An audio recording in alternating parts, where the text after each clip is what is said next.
জিয়ারত করিলে নবীর সুপারিশ পাওয়া যায়। আল্লাহুম্মা সাল্লি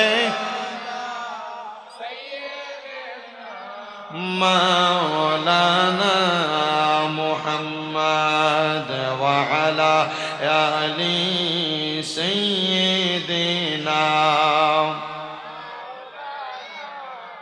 মুহাম্মদ জিকির লা ইলাহা লা কালমা লা ইলাহা লাহু লা ইলাহা হাসবি রব্বি জাল্লাল্লাহ পড়ের মাফি কলবি গায়রুল্লাহ নূর মুহাম্মদ সাল্লাল্লাহ ও নূর মুহাম্মদ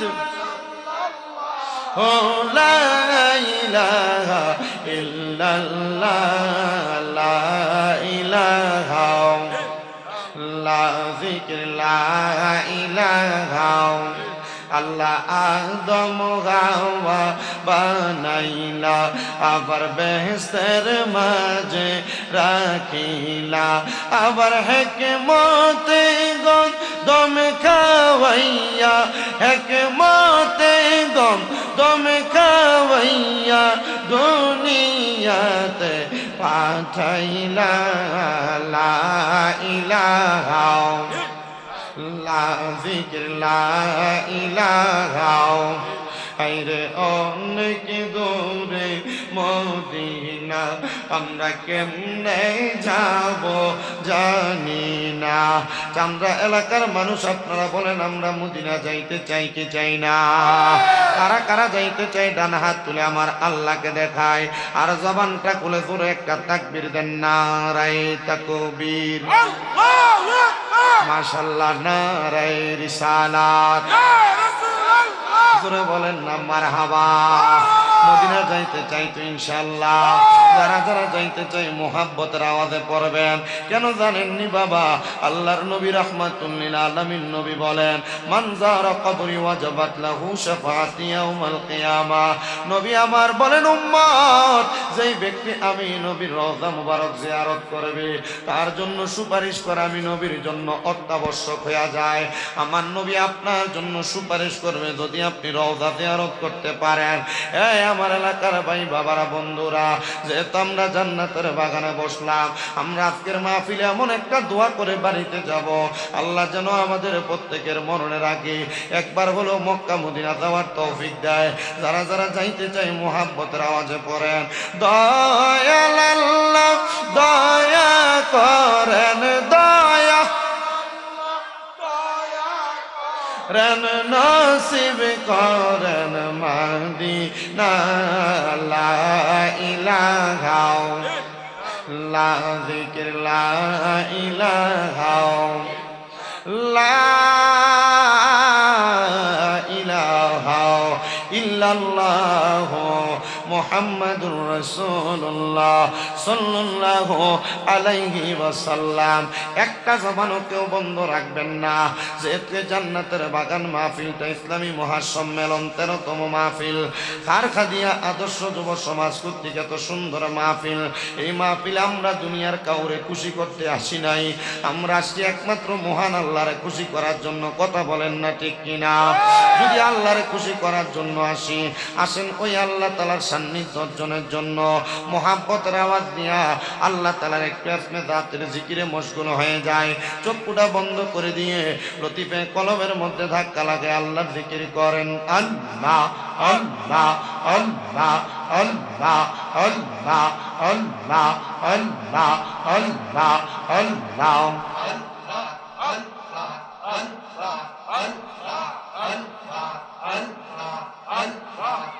নবী ছাড়া বান্ধব কেহ নাই রে মুমিন ভাই নবী ছাড়া বান্ধব কেহ নাই মারহাবা আল্লাহ আল্লাহ নবী ছাড়া বান্ধব কেহ নাই গো মুমিন ভাই নবী ছাড়া বান্ধব কেহ নাই মারহাবা আল্লাহ আল্লাহ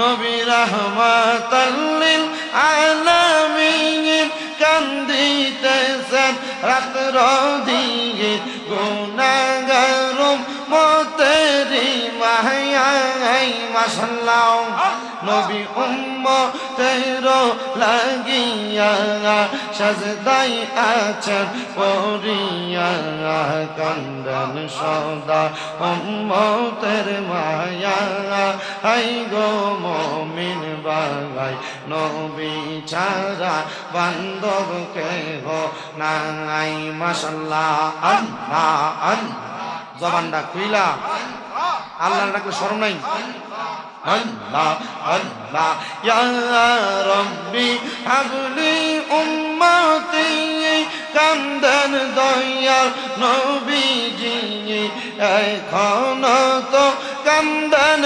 মদিনায় মারহাবা নবী উম্মতের লাগিয়া সাজদায় আছেন পড়িয়া কান্দন উম্মত বলিয়া হায়রে মুমিন ভাই নবী ছাড়া বান্ধব কেহ নাই মাশাআল্লাহ আল্লাহ আল্লাহ আল্লাহ রাসূল পাইতে আমি বায়াত হইলাম মুর্শিদ ছাড়া হয় না যে বদনাম আল্লাহ আল্লাহ মুর্শিদ ছাড়া হয় না যে বদনাম আল্লাহ আল্লাহ তরিকতের আমল করে কত বাই গেল পরে গো আমায় রাইখো শোনো জরে বাদানা মারা মল নাই মুর্শিদ চাঙার হয় না যে বদনাম মাশাআল্লাহ আল্লাহ আল্লাহ আল্লাহ রাসূল পাইতে আমি বায়া তো হইলাম মুর্শিদ চাঙার হয় না যে বদনাম আল্লাহ আল্লাহ লা ইলাহা ইল্লাল্লাহ মুহাম্মাদুর রাসূলুল্লাহ সাল্লাল্লাহু আলাইহি ওয়াসাল্লাম আসুন সবাই মিলে দোয়া করি আল্লাহুম্মা আমিন আল্লাহুম্মা আমিন আলহামদুলিল্লাহি রাব্বিল আলামিন আসসালাতু ওয়াসসালামু আলা রাসূলিহিল কারীম রব্বানা যালামনা আনফুসানা ওয়া ইন লাম তাগফির লানা ওয়া তারহামনা লানাকুনান্না মিনাল খাসিরিন ইয়া ইলাহি रहम फरमा मुस्तफा की वास्ते खोले दे दरवाजाए रहमत गादा की वास्ते रहमतुल लिल आलमीन खत में रसूल जाने जगह अहमद हामिद मुहम्मद मुस्तफा की वास्ते मबदू ও দয়াল আল্লাহ একটু রহমতের নজর করে তাকে দেখেন গো আল্লাহ আল্লাহ এই চাঁদপুর জেলার অন্তর্গত ফরিদগঞ্জ থানাধীন চান্দা বাজার সরকারি প্রাথমিক বিদ্যালয় মাঠ প্রাঙ্গণে খারখাদিয়া আদর্শ যুব সমাজ কর্তৃক আয়োজিত 13তম বাৎসরিক ইসলামী মহাসম্মেলন সাজাইয়া এই এলাকার আমার অনেকগুলা দাড়ি পাকা মুরব্বী বাবারা যুবক নওজোয়ান ভাইরা ছোট ছোট মাসুম বাচ্চারা পর্দার অন্তরালের আমার কত মা বোনেরা আল্লাহ মুনাজাতের মধ্যে আপনার সেই পাক দরবারের মধ্যে দুইখানা হাত বাড়াইছে, যার হাত আপনার দরবারে মায়া লাগে পছন্দ হয়, ওই হাতের উসিলায় আমাদের প্রত্যেকের জীবনের গুনাহ মাফ কইরা আমরা রে বেগুনাহ মাসুম বান্দা বানায়া দাও আল্লাহ। আজকের মুনাজাতের মধ্যে আমরা যারা হাত বাড়াইলাম আমাদের গুনার দিকে তাকাইলে আমরার কাছে বড় ভয় লাগে রে আল্লাহ। না জানি কখন আমাদের গুনার কারণে আমরা কঠিন মুসিবতের মধ্যে পড়া যায়, না জানি গুনার কারণে আজরাইলের কঠিন তাবার মধ্যে পড়া যায়। আল্লাহ ওই কঠিন তাবা আসার আগে আমাদেরকে ইমানে আমলে জিন্দেগি নসিব করে দাও দয়াল রে। আজকের জান্নাতের বাগানে কে জানি হাত বাড়াইছে, কার জানি জগতের মধ্যে আব্বা নাই, যেই বাবা রিক্সা চালাইয়া মাটি কাটিয়া মাথার গাম পায়ে ফালাইয়া পরের বাড়িতে বদলার কাজ কইরা সন্তানরে মানুষের মতো মানুষ করার জন্য আব্বা রক্তরে পানি বানাইছে গো আল্লাহ। এমন আব্বা দাদের কবরে আব্বার কবর জান্নাতের বাগান বানাইয়া দাও আল্লাহ। কে জানি হাত বাড়াইছে, কার জানি জগতের মধ্যে মা নাই। আইরে মা, যেই মারে মা কইয়া ডাকলে কলিজার আগুন ঠান্ডা হইয়া যায়, যেই মায়ের দিকে নেক নজরে তাকাইলে কবুল হজরে সওয়াব হইয়া যায়। জানি না রে আল্লাহ, যেই মা নিজে না খায় আমরারে খাওয়াইয়া বড় করছে, আজকে কে জানি এই মাহফিলে হাত বাড়াইয়া দিছে। এমন মা দুঃখিনী কবরে, তার কাছে লক্ষ লক্ষ টাকা আছে, হাজার হাজার টাকা আছে, তার ঘরে কত মেহমান খাবার দাবার খায়, কিন্তু সে তার মা বাবার মুখে একটু খানা তুলা দিতে পারে না। পারবো কেমনে গো, তার মা বাবা কবরের বাসিন্দা। আল্লাহ এমন মা বাবা যাদের কবরে, আম্মা আব্বার কবর জান্নাতের বাগান বানায়া দাও। মরিয়া গিয়াছেন আল্লাহ, ওই আল্লাহ যারার মা বাপ মাফ করিয়া দেন না গো আল্লাহ, কবরের আযাব। আম্মায় আব্বা চইলা গেছে আল্লাহ যারারে পালাইয়া, তারারে রাই কাগো গেছে কান্দিবার লাগিয়া। আম্মা নাই রে আব্বা নাই রে, জাগারে বব সংসারে, তাহার মতো এতিম নাই রে এই দুনিয়াতে। আল্লাহ যাদের মা বাবা কবরে, আম্মা আব্বার কবর জান্নাতের বাগান বানায়া দাও। এই এলাকার আমার পর্দার অন্তরালের মা বোনেরা গো, আর কতকাল দুনিয়ার রং তামাশা আড্ডা দিতে থাকবা? মুনাজাত হইতেছে, আম্মা আব্বা বংশের মানুষের জন্য দোয়া হইতেছে, হাতরা বানাইয়া দাও বাবা। দেখবা আমার আল্লাহ আমরারে ক্ষমা কইরা দিছে, আমরার বংশের কবরের আযাব মাফ কইরা দিছে। এলাকার ভাই বাবারা রে, আর কতকাল দোকান পাটে আড্ডা বাদিতে সময় কাটাইবা? আসুন আরে ভাই, বংশের কবরের আযাব মাফ চাই, তাহলে সওয়াব দোয়া করা হইতাছে। আল্লাহর দরবারে একটু আমিন আমিন করে দোয়া করো, দেখবা আমার আল্লাহ আমরার মনের সব আশাগুলা পূরণ করে দিব। আল্লাহ যাদের অভাব আছে অভাব দূর করে দাও। আল্লাহ যারা দোয়া চাই দোয়া কবুল মঞ্জুর করে নাও। যারা অসুস্থ পরিপূর্ণ সুস্থতার নিয়ামত দান করে দাও। আমার আম্মা জানাতে 1 বছরের কাছাকাছি সময় অসুস্থ, তুমি সুস্থ বানিয়ে দাও। আল্লাহ আজকের মাহফিলে যারা টাকা দিয়া, পয়সা দিয়া, শ্রম দিয়া, বুদ্ধি দিয়া, পরামর্শ দিয়া, মাইক দিয়া, লাইট দিয়া, প্যান্ডেল দিয়া, আল্লাহ এত সুন্দর ইন্তজাম করে সহযোগিতা করেছে, আল্লাহ তাদের প্রত্যেকের সহযোগিতা তুমি কবুল মঞ্জুর করো। মাবুদ, মরণ দিবা দুঃখ নাই, তবে বেঈমান বানায়া মরণ দিও না। মরণের আগে বারবার মক্কা মদিনা তাওয়াফ জিয়ারত নসিব করায়া আখিরি জবানে মধুর কালেমা পড়াইয়া দিয়েন, লা ইলাহা ইল্লাল্লাহু মুহাম্মাদুর রাসূলুল্লাহ সাল্লাল্লাহু আলাইহি ওয়াসাল্লাম। একটা জবানও বন্ধ রাখবেন না, জবানটা ছেড়ে দিয়ে মুহাব্বতের আওয়াজে উচ্চ কণ্ঠে জোরে জোরে পড়েন আলহামদুলিল্লাহ। মুআজ্জিজ সদরে মোহতারাম, চাঁদপুর জেলার অন্তর্গত ফরিদগঞ্জ থানাধীন চান্দ্রাবাজার সরকারি প্রাথমিক বিদ্যালয় মাঠ প্রাঙ্গণে ফারখাদিয়া আদর্শ যুব সমাজ কর্তৃক আয়োজিত 13তম বার্ষিক ইসলামী মহাসম্মেলনের সম্মানিত চান্দ্রাবাজার কেন্দ্রীয় জামে মসজিদের সাবেক খতিব হযরত মাওলানা আশিকুর রহমান সাহেব মাদ্দাজিল্লাহুল আলী বারাকাল্লাহু ফি হায়াতি, আল্লাহ ওনার হায়াতে বরকত দান করুন, পড়েন আমিন। এটাই এলাকার একটা সুন্দর সুশৃঙ্খল এবং শিক্ষিত সমাজের পরিচয়, যে কি মাহফিলের সভাপতি বানায় এলাকার মসজিদের ইমাম খতিব, এলাকার আলেম ওলামাকে। এটাই ভালো দিক, কারণ বহু জায়গার ভিতরে সভাপতি বানায় সুদ করবে আর ঘোষ করবে, কথা কন না ঠিক কিনা? বহু জায়গার ভিতরে সভাপতি বানায় যে দাড়িটির একবারে সাইডটা সমান করে রাখে এটারে, কথা কন না?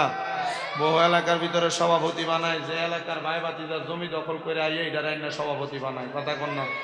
আল্লাহ তাআলা আজকের জান্নাতের বাগানের সভাপতি মহোদয়কে কবুল করেন, পড়েন আমিন। সম্মানিত প্রধান অতিথি, আপনাদের ফরিদগঞ্জের সম্মানিত সংসদ সদস্য জনাব আলহাজ এম এ হান্নান সাহেব, প্রধান বক্তা উস্তাদ সমতুল্য মানদারি ফাজিল মাদ্রাসার সম্মানিত অধ্যক্ষ জনাব আলহাজ হযরত মাওলানা নেসার আহমেদ সাহেব বারাকাল্লাহু ফি হায়াতি, তকরির করেছেন শোল্লা দাখিল মাদ্রাসা বাইতুন নূর জামে মসজিদের সম্মানিত খতিবে মুকাররম জনাব মাওলানা ফজলুল আজিম সিদ্দিকী সাহেব, বাদ মাগরিব যে তকরির করেছেন আমি আস্তে আস্তে শুনছি, অত্যন্ত জ্ঞান গর্ব আলোচনা করেছেন। আমার মনে হয় উনি মাগরিবের পরে যে যে বিষয়গুলা কথা বলছে আমরা 3-4 মাহফিলে এতগুলা কথা বলি না। উনি অনেকগুলা তকরির করেছেন, অনেকগুলা বিষয়ের উপরে কথা বলেছেন, কিন্তু মাগরিবের পর আপনারা কতটুকু উপস্থিতি ছিলেন এটা আপনাদের বিবেকের কাছে ছেড়ে দেওয়া হলো।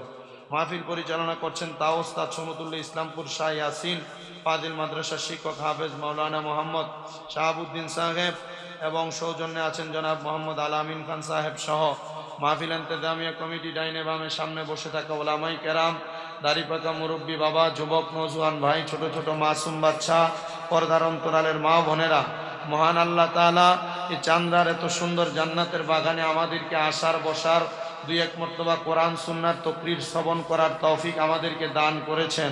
সেই শুকরিয়া আদায় করে মহাব্বতের আওয়াজে পড়ি আলহামদুলিল্লাহ। একটু মহাব্বতে পড়েন না আলহামদুলিল্লাহ। আমি জানি না আপনারা কোন ধরনের তকরির বা আলোচনা শোনেন, তবে আমি যেহেতু আপনাদের এখানে বসেছি আমার মনে হয় না আমি এই সাইডে আর কখনো আসছিলাম কিনা জানি না, আমি আপনাদের এই সাইডে আর কখনো আসি নাই। তবে যেহেতু এসেছি আমি চেষ্টা করব আমাকে মাহফিল কমিটির ভাইয়েরা যে সাবজেক্ট দিয়েছেন এই সাবজেক্টের উপরে থেকে 2-1টি কথা বলার জন্য। আমার কথা থেকে যেটা আপনাদের জন্য শিক্ষণীয় মনে করবেন সেটার উপর আমল করবেন, যেটা মনে করবেন যে না এটা শিক্ষণীয় না, এটা ভুল বাক্য, আপনারা এটা বর্জন করবেন। মহান আল্লাহ আমাকে বলার, আপনাদেরকে শোনার পর আমল করার তৌফিক দান করেন, পড়েন আমিন। আমি আপনাদের কাছে কোরআনুল কারীমের 2টা এবং আরেকটা আয়াতের খণ্ডাংশ তেলাওয়াত করেছি, কিন্তু আমি প্রথমে যে আয়াত তেলাওয়াত করেছি কোরআনুল কারীমে আল্লাহ তাআলা অত্যন্ত সুন্দরভাবে বলেন, ওয়ালা তাকুনু কাল্লাযীনা নাসুল্লাহা ফাআনসাহুম আনফুসাহুম উলাইকা হুমুল ফাসিকুন। সবাই পড়েন আলহামদুলিল্লাহ। আগে কোরআনুল কারীমের আয়াতে কারিমার ভঙ্গানুবাদ বোঝেন, এরপর ব্যাখ্যা বুঝবো, এরপরে তার উপরে নবীজি কি আদেশ করেছেন তার উপর আমরা কিভাবে চলবো আমরা সেটা বুঝবো, ঠিক আছে না? ঠিক ইউটিউবে আপনারা যেভাবে আমাদের তাকরীরগুলো শোনেন ঠিক এই ধারাবাহিকভাবে আমি আমার বয়ান করব। আল্লাহ বলেন ওয়ালা তাকুনু, তোমরা তাদের মতো হইও না, কাল্লাযীনা যাহারা নাসুল্লাহা ফাআনসাহুম, তাদের নিজের কথা ভুলে গেছে, আনফুসাহুম, আমি নিজে তাদেরকে ভুলে রাখছি, উলাইকা হুমুল ফাসিকুন। আর এরা কারা? বলে এরা হলো ফাসিক যারা, তারা। এখন আসেন এই মানুষগুলা কারা তাদের পরিচয় আমরা আগে জানি। এই মানুষগুলা 1 নাম্বার ওই মানুষ যারা বেতাকওয়াবান, মানে যাদের মাঝে তাকওয়া নাই, খোদাভীতি নাই। এক কথায় বাংলাদেশে যত মানুষ বসবাস করে আপনারা বলেন নামাজ ছেড়ে দেওয়া যে গুনার কাজ এরা জানে কি জানে না? আসতে বলছেন, বলেন না, জানে কি জানে না? রোজা ছেড়ে দেওয়া গুনার কাজ এটা জানে কি জানে না? মিথ্যা কথা বলা গুনার কাজ এটা জানে কি জানে না? পরের হক খাওয়া গুনার কাজ এটা জানে কি জানে না? এক কথায় মন্দ কাজগুলা সব ওনারা জানেন, কিন্তু জানার পরেও যারা গুনার কাজ একবারের পর দ্বিতীয়বার আবার রিপ্লাই করে, এরা তখন গুনার কাজ বারবার করার কারণে এরা ফাসিক হয়ে যায়। এক গুনাহ জানার পর দ্বিতীয়বার আবার এই গুনাহ করার কারণে কি হয়ে যায়? আসতে বলছে, বলেন না কি হয়ে যায়? এবার ফাসেক কেন হয়? আর ফাসেক হইলে ক্ষতিটা কি? ফাসেক হলে এক নম্বর ক্ষতি, ফাসেক কোনো দোয়া করলে, ইবাদত করলে কবুল হয় না। এটা আসমান এবং জমিনের মাঝখানে ঝুলন্ত অবস্থায় থাকে। এর মধ্যে আরেক প্রকার ফাসেক আছে, যারা দাড়িকে শেভ করে ফেলে, তারা মিথ্যা কথা বলে। আমি বারবার কিন্তু এই কথাগুলো বলি, একটু শুনেন মনোযোগ দিয়া। তো এ ফাসেক যারা, এরা নামাজ পড়লে কবুল হয় না, ইবাদত করলে কবুল, এরা যদি কোনো দোয়া করে দোয়া কবুল হয় না। আসেন আমার প্রিয় মুসল্লি ভাই বাবারা, আল্লাহর নবীর প্রখ্যাত হাদিস বিশারদ হযরতে আবু সাঈদ খুদরি রাদিয়াল্লাহু তাআলা আনহু, তিনি নিজে হাদিসে মুবারাকা বলতেছেন, আল্লাহর নবীর জবান মুবারকে তিনি বলতে শুনেছেন। তিনি বলেন, আল্লাহ তাআলা কোরআনুল কারীমের আয়াতে কারিমার মাধ্যমে দুনিয়ার মানুষদেরকে সতর্ক করেছেন, তারা যেন নিজের কথা না ভুলে যায়। মানে গুনাহ করতে করতে তারা যেন তাদেরকে গুনাহের দিকে অবধারিত না করে দেয়, ঠেলে না দেয়। আল্লাহর হাবিব তাদেরকে উদ্দেশ্য করে বলেছেন, যারা দুনিয়ার জমিনে মিথ্যা কথা বলে, যারা ফায়সা কথা বলে, মন্দ কথা বলে, দুনিয়ার জমিনের মধ্যে ইসলাম বহির্ভূত কর্মকাণ্ডগুলা করে বেড়ায়, এরা করার পর আবার তারা একবারের পর বারবার তারা এই গুনার কর্মকাণ্ড করে। আমার আল্লাহ তাআলা এদেরকে গুনার কাজের দিকে এমন ভাবে দিন দুনিয়ার কথা ভুলাইয়া তাদেরকে গুনার দিকে অবধারিত করে রাখছেন। এই গুনার কাজের মাধ্যমে আল্লাহ তাআলা তাদের জীবনের পুরাটা সময় ব্যয় করে দেয়। এমন একটা সময় চলে আসবে যেই মানুষগুলা দুনিয়াতে এমন মন্দ কাজ, ফাসেক হওয়ার মতো কর্মকাণ্ডগুলা করে, তারা কোনো তওবা করলে আল্লাহর দরবারে কবুল হবে না। হুজুর, তাহলে আমাদেরকে এই মন্দ কাজ, এই ফায়সা কাজগুলা থেকে বেঁচে থাকার জন্য কি করা লাগবে একটাবার আমাদেরকে জানিয়ে দেন না। আল্লাহ তাআলা এই আয়াতে কারিমার আগের আয়াতের মধ্যে ঘোষণা করেন, ইয়া আইয়ুহাল্লাযীনা আমানু তাকুল্লাহা ওয়াল তানজুর নাফসুম মা কদ্দামাত লিগাদিন ওয়াত্তাকুল্লাহা ইন্নাল্লাহা খাবীরুম বিমা তা'মালুন। জবান খুলে উচ্চ কণ্ঠে জোরে জোরে পড়েন আল্লাহু আকবার। আল্লাহ বলেন, ওহে ইমানদারেরা, ইত্তাকুল্লাহ, তোমরা আমি আল্লাহকে ভয় করো। ওয়াল তানজুর, তোমাদের প্রত্যেকের তাকানো উচিত, নাফসুম মা কদ্দামাত লিগাদ, তোমাদের পূর্ববর্তীদের দিকে তারা তাদের আগের জন্য কি প্রেরণ করেছে। ওয়াত্তাকুল্লাহ, তোমরা আবার আমি আল্লাহকে ভয় করো।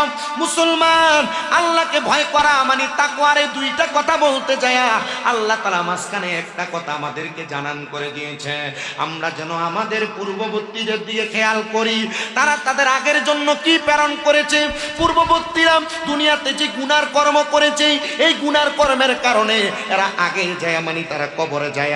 আমাদের পরবর্তী জিন্দেগি, পরবর্তী মাকাম হলো ইন্তেকাল করার পরে জাহান্নাম, আমাদের কবর। ওই কবরের মধ্যে আল্লাহ তাআলা আমাদেরকে প্রত্যেকটা কাজের পুঙ্খানু করে হিসাব দেখা দিবেন। আর আমরা যদি ভালো ভালো কর্ম করি, ওইটার জন্য আল্লাহ তাআলা আমাদেরকে পুঙ্খানু ভাবে আমাদের ভালো কর্মগুলা দেখা দিবেন।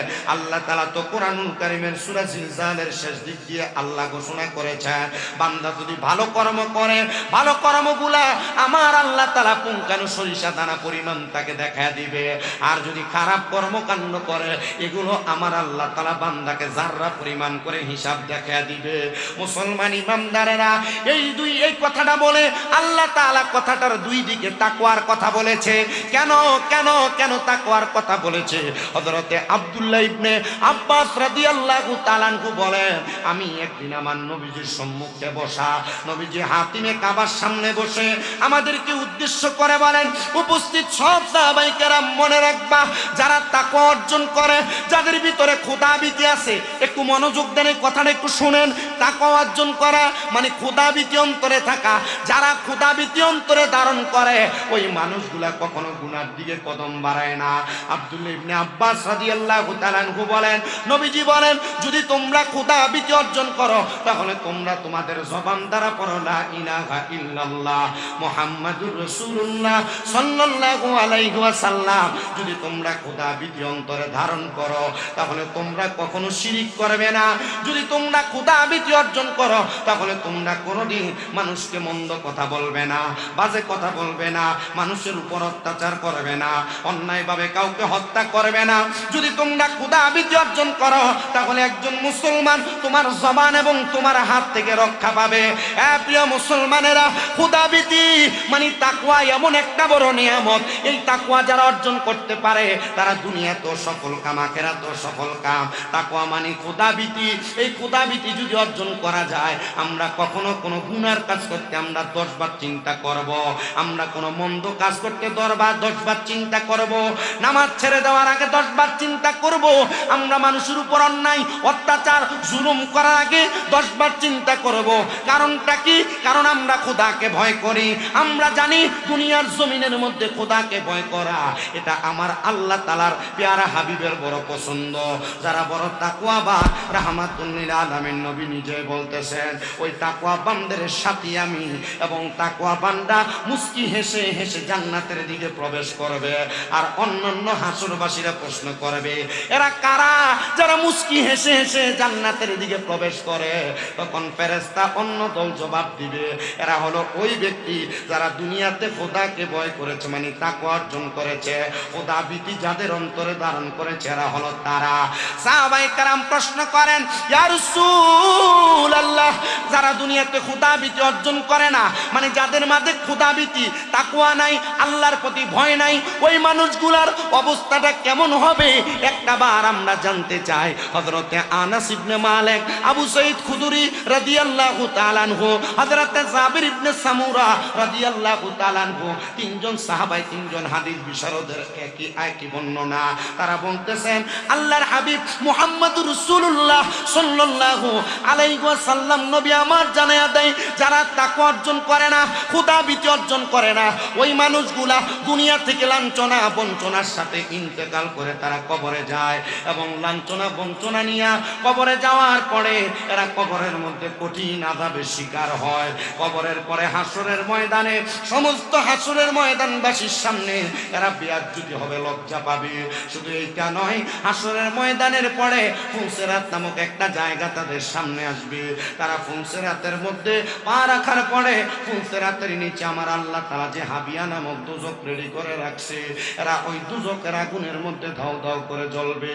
মুসলমানেরা, এই জন্য সবার কাছে বলি, খোদা ভীতি অন্তরে নেন। এবার আপনারা আমার কথার জবাব দেন, যাদের অন্তরে খোদা ভীতি, এক কথায় তাকওয়া আছে, এরা কি কখনো কোনো মন্দ কাজ করতে পারে নাকি? আপনাদের কি কষ্ট হচ্ছে? আপনারা কি আমার ওয়াজ বুঝতেছেন? খোদা ভীতি অন্তরে থাকলে কখনো গুনার কাজ করতে, হুজুর তাকওয়া।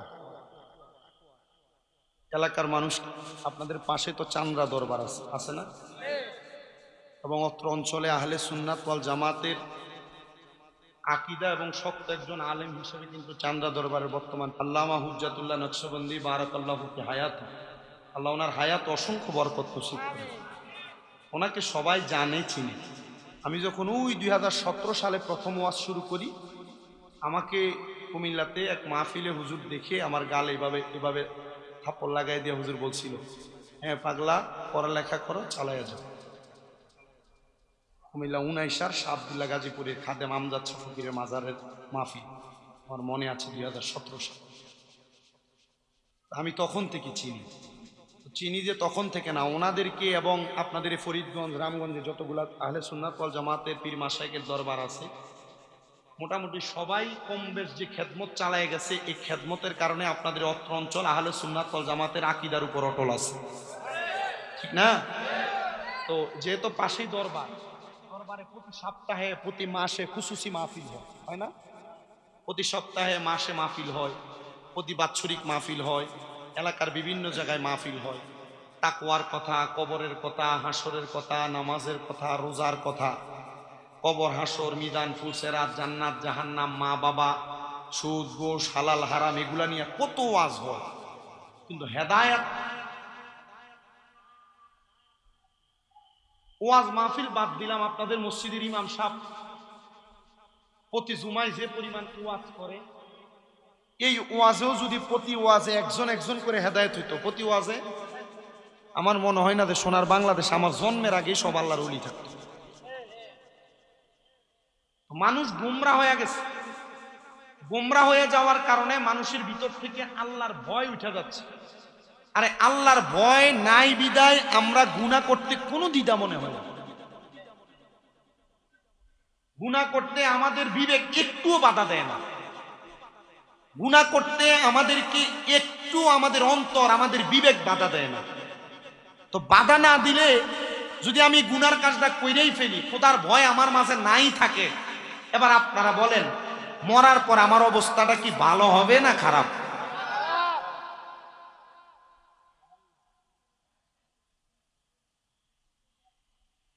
খারাপ যেহেতু বলেছেন আপনারা, মরার পরে অবস্থা হবে কেমন খারাপ অবস্থা হবে, আমি আপনাদের কাছে জাহান্নামীদের একটা ছোট্ট বর্ণনা দিয়ে শুনেন। আল্লাহর নবী রাহমাতুল লিল আলামিন, নবী রাহমাতুল লিল আলামিন নবী আমার জানিয়ে দেয় উম্মতের দলেরা, জাহান্নামী যারা হবে ওই জাহান্নামীদেরকে আল্লাহ তাআলা কমপক্ষে সর্বনিম্ন 3000 বছর জাহান্নামের আগুনে জ্বালাইবেন। 3000 বছর, মনে রাখবেন, একদিন দুই দিন না, 3000 বছর জাহান্নামের আগুনে জ্বালানো হবে। দুনিয়ার আগুনের মধ্যে আপনি আমি একটা আঙ্গুল যদি মাত্র একটা সেকেন্ডের জন্য রাখি, আমাদের আঙ্গুল পুরো একবারে কালো হয়ে যায়, একবারে পুরো ছাই হয়ে যাওয়ার মতো অবস্থা। আর জাহান্নামের আগুনের মধ্যে যদি কমপক্ষে 3000 বছর রাখে অবস্থা কেমন হবে? জাহান্নাম আর আখিরাতের 3000 বছর দুনিয়ার 3000 বছরের মতো না। দুনিয়ার লম্বা সময়ের চাইতে আখিরাত জাহান্নামের এই লম্বা সময়টা বড় কঠিন সময়। এ প্রিয় মুসলমানেরা, 3000 বছর জাহান্নামের আগুনের মধ্যে যে আপনারে আমারে জ্বালানো হবে, এমনি এমনি জ্বালানো হবে না। জাহান্নামের আগুনের রংটারে আমার আল্লাহ তাআলা সর্বপ্রথম লাল ধবধবে দুনিয়ার আগুনের মতো বানায়া দিবে। ওই লাল রঙের আগুনের মধ্যে আপনার আমার শরীরটা জ্বলতে থাকবে, চামড়াগুলা গলে গলে পড়তে থাকবে। শুধু এইটা না মুসলমান, আমাদের দেহটা যখন জ্বলে যাবে আল্লাহ তাআলার ফেরেশতারা তাকায়া দেখবে আমার আল্লাহ তাআলা ফায়াকুন বইলা আবার বান্দার দেহটার অবকাঠামো তৈরি করে ফেলেছে। যখন অবকাঠামো তৈরি করেছে আবার বান্দার দেহের মধ্যে আগুন লেগে গেছে। আল্লাহ, এমন কঠিন যন্ত্রণা একবার দেওয়ার পর বান্দাকে শাস্তি থেকে তো মওকুফ করা যেত। বলে না না না, বান্দা বারবার গুনাহ করেছে, বারবার বান্দা নামাজ ছেড়েছে, বারবার বান্দা হারাম খেয়েছে, এই জন্য বান্দাকে বারবার গুনার দিকে বান্দাকে আগুনে জ্বালানো হয়। 1000 বছর লাল রঙের আগুনের মধ্যে জ্বালায়া জাহান্নামের আগুনের রংটা এবার সাদা ধোঁয়া যুক্ত বানাইব। ওই আগুনের মধ্যে আপনারে আমারে আরো 1000 বছর জ্বালাইব। মুসলমান, এবার আরো 1000 বছর জ্বালায়া ওই বান্দার জাহান্নামের আগুনটারে আরো 1000 বছর কালো ধোঁয়া যুক্ত বানাইব। কালো ধোঁয়া যুক্ত আগুনের মধ্যে আমাদেরকে জ্বালাইয়া এবার আমাদেরকে 3000 বছর যখন জ্বালাইব, নবী আমার যখন এই কথা বলতেছেন, নবীজির অসংখ্য সাহাবায়ে কেরামরা কান্না করে দিছে। নবীজির অসংখ্য সাহাবায়ে কেরাম কান্না করতে করতে বেহুশ হয়ে গেছে। ডাক দিয়া বলে, নবী, এমন কঠিন আযাব আপনার উম্মত সহ্য করতে পারবে না। নবী, আমার আল্লাহ কি এই 3000 বছর জাহান্নামের আগুনে জ্বালায়া একটা বান্দাকে পরিত্রাণ প্রদান করবে না? একটা বান্দাকে মাফ করবে না? একটা বান্দাকে দুনিয়া আখিরাতের শান্তি প্রদান করবে না? নবী আমার কান্দে রে, কান্দে আর ডাক দিয়া কয়, ও দুনিয়ার মানুষ, হে হ্যাঁ তাদেরকে পরিত্রাণ দেওয়া হবে। 3000 বছর যখন তাদেরকে জ্বালানো হবে, তাদেরকে তাকাসুর নামক একটা জায়গার মধ্যে দাঁড় করাইয়া দিবে। দাঁড় করাইয়া বান্দাকে বলবে, ও বান্দা কি বলবা বলো, তোমার এখন বলার সুযোগ আসছে। 3000 বছর বান্দা জাহান্নামের আগুনে জ্বলার পর যদি সুযোগ দেয়, আপনি মনে করতেছেন, আমি মনে করতেছি বান্দা বলবে আমারে মাফ করে দাও, আমারে ক্ষমা করে দাও। এই এলাকায় কোনো চোর যদি চুরি করে ধরা খায়, মানুষ 2-3 মিনিট মারার পর যদি বলে মাফ করে দাও, আপনারা মাফ করে দেন। কিন্তু বাবারে, বান্দাটারে যখন এমন ভাবে আঘাত করা হবে, জাহান্নামে শাস্তি দেওয়া হবে রে, ওই শাস্তিটা দেওয়ার পরে বান্দা তাকাসুর নামক জায়গায় দাঁড়াইয়া আল্লাহর কাছে ক্ষমা প্রার্থনা করবে না। হুজুর ক্ষমা প্রার্থনা করবে না তো কি করবে একটাবার জানতে চাই। বান্দা তার জবান দ্বারা মুহে পানি, মুহে পানি, মুহে পানি বলে 3 বার শব্দ ব্যবহার করবে। পানি দাও, পানি দাও, পানি দাও। হাহাকার হয়ে যাবে, কেউ তার একটা ফোঁটা পানি দিবে না। সাহাবায়ে কেরাম কান্দে আর ডাক দিয়া বলে, নবী তখন কি ওই বান্দাটারে কোনো পানি দেওয়া হবে না? নবী আমারও কান্না করে দিছে, হ্যাঁ তাদেরকে পানি দেওয়া হবে। নবীজি কেমন পানি? বলে দুনিয়ার কোনো সাধারণ পানি দেওয়া হবে না, এদেরকে যেই পানি দেওয়া হবে ওই পানিটা হলো অন্যান্য জাহান্নামীরা জাহান্নামের আগুনে জ্বলার কারণে এদের যেই রক্ত এবং পুষগুলা বায়া বায়া নিচে পড়ছে, এই রক্ত পুষগুলা নিচে পড়ার পরে এই রক্ত পুষগুলা একসাথে হয়েছে। তিরমিজির হাদিস বলে এই রক্ত পুষগুলাকে বলা হয় তিনাতুল খাবাল। ওই তিনাতুল খাবাল গুলা লোহার একটা গরম পাত্রে আগুনের মধ্যে গরম কইরা কয়লা যেমন লাল টকবগে হয়ে যায়, ওই টকবগে লোহার গরম পাত্রের মধ্যে করে বান্দাটারে তখন দেওয়া হবে, নেও বান্দা তখন তুমি পানি পান করো। হুজুর তখন কি বান্দা পানি পান করবে? হ্যাঁ, বান্দা পিপাসার্ত হয়ে যাবে। তখন ওই রক্ত পুষগুলা বান্দা তিনাতুল খাবাল গুলা বান্দা তার জিহ্বায় ঢেলে দিবে। বান্দার জিহ্বাটা গলে যাবে, বান্দার গলা জ্বলে যাবে, বান্দার পেটের নাড়ি বুড়ি গুলা গলে যাবে। পায়খানার রাস্তা দিয়া বান্দার পচা নাড়ি বুড়ি গুলা থর থর করে বের হবে। এ চান্দ্রা এলাকার মানুষ, এ খারকা দিয়া দর্শ যুব সমাজের ভাইয়েরা, জাহান্নামকে যদি ভয় করো, এখন থেকে গুনার কর্মকাণ্ড ত্যাগ করো। মুসলমান, জাহান্নামকে যদি ভয় করো, এখন থেকে হারাম খাওয়া বন্ধ করো, সুদের টাকা ঘুষের টাকা খাওয়া বন্ধ করো, মানুষের উপর জুলুম অত্যাচার করা বন্ধ করো। এই এলাকার সুদখোর যারা আছে, আমি জানি বাংলাদেশে এমন কোন এলাকা খুঁজে পাওয়া যাবে না যে এলাকার মধ্যে একটা সুদখোর খুঁজে পাওয়া যাবে না। সুদের টাকা খায় তো খায়, 1 লাখ টাকায় বছরে 30,000 টাকা করে করে খায়। আপনারা বলেন এমন সুদখোর সমাজের মধ্যে আছে না নাই? মুসলমান শুধু এমন সুদখোর না, সুদের টাকা খাইতে খাইতে দামি বিল্ডিং বানাইছে, দামি ঘর বানাইছে, মানুষের উপর অত্যাচার অনাচার বাড়াইয়া দিছে, সুদের টাকা দিয়া পেট বড় বানাইছে। আল্লাহর নবী বলেন, আমি নবী মেরাজে যাওয়ার পরে আমি 3 প্রকার মানুষ দেখেছি। এর মধ্যে 1 প্রকার মানুষ হলো কাল বুয়ুতিন, যাদের পেটটা ঘরের মতো দেখা যায়। নবী গো তারা কারা? বলে টাকা দিয়া টাকা বাড়াইছে যারা, মানে সুদের টাকা খাইছে যারা, তাদের পেটটা একবারে ঘরের মতো দেখা যায়। শুধু ঘরের মতো না, আমি তাকায়া দেখলাম তাদের পেটের মধ্যে হলুদ রঙের 2 শিংওয়ালা সাপ তাদের কলিজার মধ্যে ধ্বংসন করতেছে। সুদ যারা খাও, হারাম টাকা যারা খাও, সাবধান সতর্ক হয়ে যাও। কবরে যাওয়ার পর তোমার সুদের টাকা কোনো কাজে লাগবে না, ঘুষের টাকা কোনো কাজে লাগবে না, জুলুম অত্যাচারের টাকা কোনো কাজে লাগবে না। আবার বর্তমানে পুরুষ মানুষ তো সুদ খায় খায়, পাশাপাশি বাড়ি বাড়ি আমাদের মা বোন চাচিদেরও সুদে টাকা লাগায়। যদি টাকা চাইতে যায়, আমার তো টাকা নাই, আমার বোনে দিছে টাকাগুলো মানুষের কাছে দিয়া, যদি লাভের টাকা পায় সে টাকা পয়সা দিয়া চলে। আপনারা বলেন বাড়ি বাড়ি এমন মহিলা নাম দিয়া, ভাইয়ের নাম বোনের নাম দিয়া সুদে টাকা লাগায় এমন বেরিয়ে তো সমাজে আছে না না?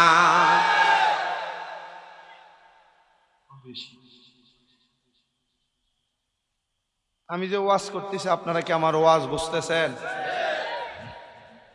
আসলে আমি একজন মূর্খ মানুষ, যদিও কামেল পরীক্ষা দিয়েছি কুমিল্লা ইসলামী আলিয়া থাকি, তো ওয়াজ করতে আসলে, আমরা তো এই বয়সে ওয়াজ করতে আসলে অনেক কথাই আমাদের লটচর হয়ে যায়, হয় না? তবু আমরা ওয়াজের মাঠে দুই একটা কথা বলি, আমাদের শুভাকাঙ্ক্ষীরা আমাদের ভালো কথাগুলা গ্রহণ করে। এই সুদের ব্যাপারে আমি বহু জায়গায় কথা বলেছি। এমনও অনেক এলাকা আছে যে এলাকায় আমার দাওয়াত বন্ধ হয়েছে। সুদের ওয়াজ করাতে আপনি বসেন না, মাওলানা আওলাদ সাহেব না, উনি আমাকে একটা সাবজেক্ট দিচ্ছে পিতামাতার খেদমতের। আমি যেখানে যাই আমি এ ওয়াজই করে লাগি। গত বছর আমি মাহফিল করছি 261,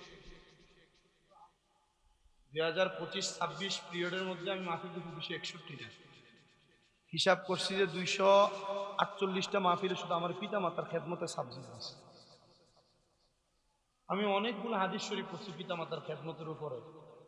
কারণ এই যে দেখেন 1 2 3 4 5 6 7 8 9 10 11 12 13 14 15 16টা, এগুলাতে যে ওয়াজগুলা যায়, যদি একই ওয়াজ বারবার করি, আবার মানুষে নিচে যা লেখে এক ওয়াজ তো বারবার। সাবজেক্ট তো নির্ধারণ যেহেতু করে দিছে, আমি আমার সাবজেক্টের উপর অবশ্যই কথা বলবো। কিন্তু তার আগে যদি আমি আপনাকে কবর হাসর মিজান ফুলসেরাতের পুঁজিটা কিভাবে তৈরি করবেন না বইলা দিয়া যায়, তাহলে আমাকেও তো আল্লাহর কাছে জবাব দেওয়া লাগবো না? কোন কথাই ছিলাম? হারাম যারা খায়, সুদ যারা খায়, ঘুষ যারা খায়, পরের হক মাইরা মাইরা যারা খায়, এ মানুষগুলা কবরে শান্তিতে থাকে না। এর ভিতরে এক প্রকারের সুদখোর হলো এলাকার অনেক মা বোনেরা। আপনাদের এলাকায় আছে কিনা এটা আপনারা জানেন, তবে আমি অনেক এলাকার খবর পাইছি যে মহিলারাও সুদে টাকা লাগায়, আছে না? আরেক প্রকারের সুদখোর আছে রে বাবা, যে সুদ সে এলাকার মানুষের কাছে লাগায় না। ব্যাংকের মধ্যে 10 লাখ 15 লাখ 20 লাখ টাকা এবার একসাথে এফডিআর এর নামে রেখে দেয়, 10 বছর 15 বছর পরে তুলবে। এই 10 লাখ টাকা ডাবল হবে, ব্যাংকটার এটাকে ডাবল করে দিবে। এমন অনেক মানুষ আছে দোকানে বসে বসে মানুষের সমালোচনা করে। যদি প্রশ্ন করা হয় কাকা চলেন কেমনে, কোনো কাজকর্ম করেন না, বেটা ডাইরেক্ট জবাব দেয় আল্লাহ চালায়। কিন্তু খবর নিয়ে দেখা যায় বেটা এফডিআর এর নামে ব্যাংক থেকে সুদের টাকা তুলে তুলে খায়। আপনারা বলেন এমন শুক্র সমাজের মধ্যে আছে না নাই? সুদে গোসে জীবন কাটে, কপালে তার দাগ, মক্কাতে যায় হজ করিতে, উনি নামের আগে লাগায় হাজি সাপ। সুদে গোসে জীবন কাটে, কপালে তার দাগ, মক্কাতে যায় হজ করিতে, নামের আগে লাগায় হাজি সাপ। ওরে চা দোকানে বৈশা হাজি টেলিভিশন চাই, হিন্দি গানের তালে তালে পা দুটি লড়াই। এত দুঃখ রাখবো কোথায়, রাখার জায়গা নাই। এত দুঃখ রাখবো কোথায়, রাখার জায়গা নাই। আমাদেরই কপালেতে শান্তি বুঝি নাই। আপনারা বলেন এমন সুদখোর গুলারে বহু এলাকার মধ্যে মসজিদের সভাপতিও বানায় কি বানায় না? এমন সুদখোর ঘুষখোর গুলারে বহু এলাকার মসজিদের সেক্রেটারি বানায় কি বানায় না? এমন সুদখোর ঘুষখোর গুলা সমাজের মধ্যে উগ্রবাদিতা ছড়ায় কি ছড়ায় না? প্রিয় মুসলমানেরা, এমন হারাম কারা থেকে আপনারা দূরে থাকবেন। 2 নাম্বার, পরের হক খাওয়া। মা বাবা মারা যাওয়ার পরে ভাই বোনের সম্পত্তি দখল করা থেকে দূরে থাকবেন। মানুষের জমি দখল করা, টাকা পয়সা মেরে খাওয়া, এমন নেফাকি থেকে আপনারা দূরে থাকবেন। আরেকটা কথা বলে দিয়ে যাই মুসলমান, এমন নেফাকি থেকে দূরে থাকার পর যদি আপনি কবরে যান, আপনাকে কিন্তু কঠিন যন্ত্রণা পাওয়া লাগবে না। আল্লাহর হাবিব মুহাম্মাদুর রাসূলুল্লাহ সাল্লাল্লাহু আলাইহি ওয়াসাল্লাম মদিনা রাহমাতুল লিল আলামিন নবী আমার জানায় উম্মত, দুনিয়ার জমিনের মধ্যে এমন খারাপ বাদে কর্ম করার কারণে তো বান্দা জাহান্নামে পড়ে যায়। কিন্তু তোমরা কি জানো সুখবর তো তাদের জন্য। আল্লাহ তারা কারা, তাদের পরিচয়টা জানিয়ে দেন না। আল্লাহ বলেন লা ইয়াস্তাবি আসহাবুন নারি ওয়া আসহাবুল জান্নাহ আসহাবুল জান্নাতি হুমুল ফাইজুন। যারা জাহান্নামী আর যারা জান্নাতি তারা একরকম না। আল্লাহ গো আপনার কাছে জানতে চাই তাহলে একরকম না তো তারা কি? আল্লাহর হাবিব মুহাম্মদুর রাসূলুল্লাহ সাল্লাল্লাহু আলাইহি ওয়াসাল্লাম আল্লাহ তাআলার কোরআনুল কারীম থেকে বলেন আসহাবুল জান্নাতি হুমুল ফাইজুন, তারা হলো সফল কাম। এবার আপনারা বলেন ও আমার চান্দা এলাকার বাবারা, ও আমার খারখাদিয়া আশেপাশে এলাকার বাবাজিরা বন্ধুরা, যদি জান্নাতি আর জাহান্নামী একরকম না হয়, জান্নাতীরা সফল কাম হয়, আমরা সবাই জান্নাতি হতে চাই কি চাই না? কারা কারা হতে চাই দুই হাত তুলে আমার আল্লাহকে দেখায়। আল্লাহ তাআলা কবুল করেন, জোরে বলেন আমিন।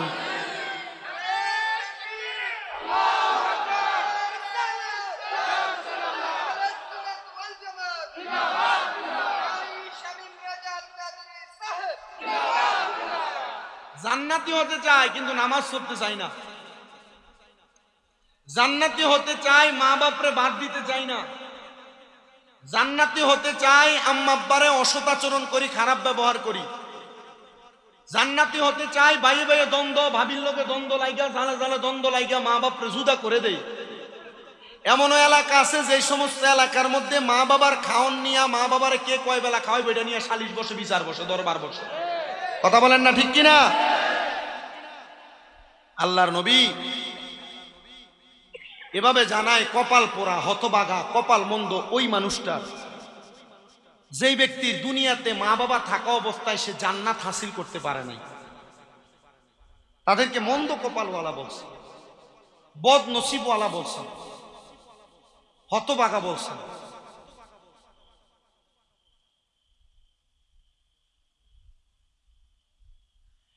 আমি আপনাদেরকে জান্নাত পাওয়ার একটা সহজ রাস্তার কথা বলি। আমি যে আয়াতে কারিমা আপনাদের কাছে তিলাওয়াত করেছিলাম খণ্ড বিশেষ, ওয়াবুদুল্লাহ ওয়ালা তুশরিকু বিহি শাইআন ওয়া বিল ওয়ালিদাইনি ইহসানা। আল্লাহ তাআলা বলেছেন আয়াতে কারিমায় তিনটা কাজের আদেশ করেছেন। এক নাম্বার, তোমরা আল্লাহর ইবাদত করো। তো আমরা ইবাদত করি কার? নামাজ পড়ি কার জন্য? রোজা রাখি কার জন্য? হজ করি কার জন্য? যাকাত দেই কার জন্য? দান সদকা করি কার জন্য? তাহলে আমরা ইবাদত করি, সেজদা দেই আল্লাহকে। অনেক মানুষ আছে আমাদেরকে অপবাদ দেয় আমরা নাকি মাজারে সেজদা দিই, বলে না? খোদার কসমের আমি মিথ্যাবাদী। কারণ কোন বুঝদার মানুষ কখনো আল্লাহ ছাড়া মাজারের সামনে মস্তক অবনত করে না। আমাদেরকে মিথ্যা অপবাদ দেয়, আমরা মাজারের কাছে মস্তক অবনত করি, মাজারের কাছে চাই।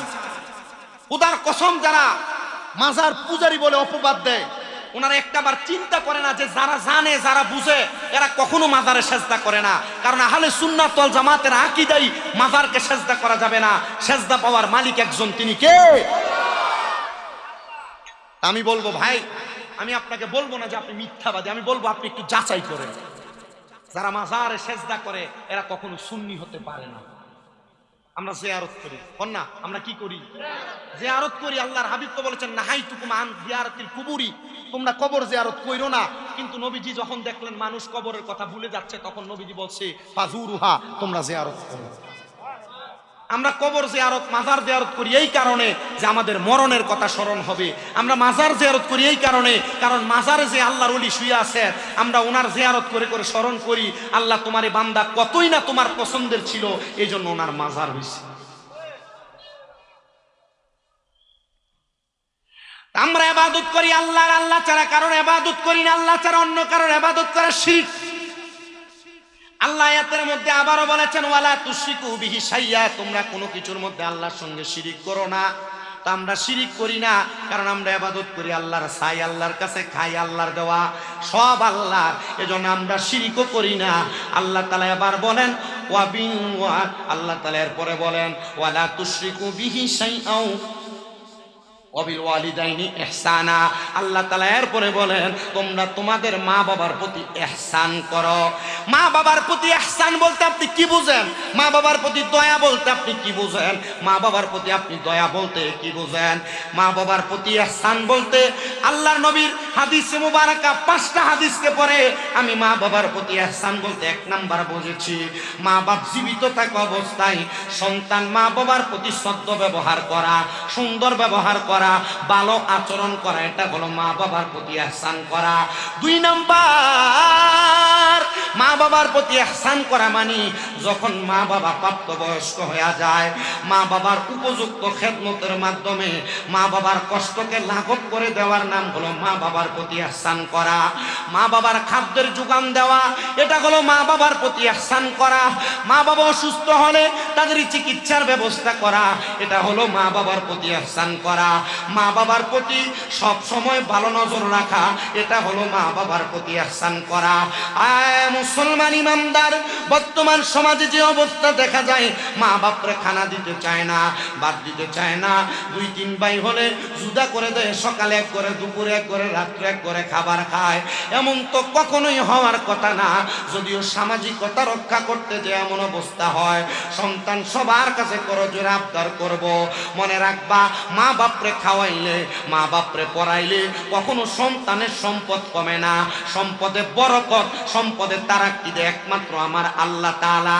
আরে মা বাবাকে তুমি খাওয়ানো লাগবে না, আল্লাহর হাবিব মুহাম্মদুর রাসূলুল্লাহ সাল্লাল্লাহু আলাইহি ওয়াসাল্লাম নবী আমার জানায়া দেয় উম্মত, আম্মা আব্বার সন্তান যা ইনকাম করবে, মা বাপ জীবিত থাকা অবস্থায় সন্তানের সব সম্পদের মালিকানা মা বাবার কাছে। মা বাবা চাইলে সন্তানের অনুমতি ছাড়া সন্তানের সব সম্পদ ব্যবহার করতে পারবে। আর বর্তমান সমাজ এমন পচা, এমন নিকৃষ্ট সন্তানের কাছ থেকে বাবা 100 টাকা চায়া চায়া নেওয়া লাগে, 10 টাকা পান খাওয়ার জন্য চায়া চায়া নেওয়া লাগে। আমার চান্দা এলাকার বাবারা, খারখাদিয়ার মানুষ, না না না, এমন সম্পদের মালিক হইও না যে সম্পদ তোমার মা বাপরে খানা দেওয়া থেকে তোমার বিরত রাখে। আরে তুমি তখন সম্পদওয়ালা যখন তুমি তোমার মা বাবা 10টা টাকা চাওয়ার পর বলতে পারবা অমুক জায়গায় আছে, যা দরকার সব নিয়ে যান। আরে এ সন্তান দেখবা আমার আল্লাহ তাআলা মা বাবার পেছনে সম্পদ ব্যয় করার কারণে তোমার সম্পদে অধিক পরিমাণ তারাক্কি দিবে। তারাক্কি আমার দিকে তাকায়ও, আমারে আল্লাহ তাআলা কম তারাক্কি দেয় নাই। যে বলছিলাম 1 বছরের কাছাকাছি সময় আম্মু সুস্থ, 9 লাখ টাকার উপরে আম্মার পেছনে খরচ, কিন্তু আল্লাহর কি রহমত, এই 9 মাস 10 মাস 11 মাস 1 বছরের মধ্যে আল্লাহ তাআলা আমার ইনকামে এর চাইতে ডাবলের বেশি বরকত দান করেছে। অন্য কোনো কারণে না, একমাত্র আমি আমার আম্মা জানের কদমে ছোট হওয়ার কারণে। ও সন্তানের দল, প্রথম 2 মাস 11 দিন আমি আমার নিজের বিছানার মধ্যে আমি পিঠ লাগাই নাই। আমার মা খাটে ঘুমাইছে, পাশে টাইলসের মধ্যে আমি নিজে বিছান করে শুয়েছিলাম। মা যতক্ষণ ঘুমায় নাই ততক্ষণ পর্যন্ত আমি চোখ লাগাই নাই। তুমি সন্তান মা বাবার কয়বার খবর নিয়েছ? আবদার জানাই আম্মা আব্বার প্রতি ইহসান করবা, আম্মা আব্বার প্রতি দরদ দেখাইবা। শোনেন, আম্মা আব্বার প্রতি দরদ দেখাইলে আল্লাহ তাআলা একটা সন্তানকে কেমন নিয়ামত প্রদান করে।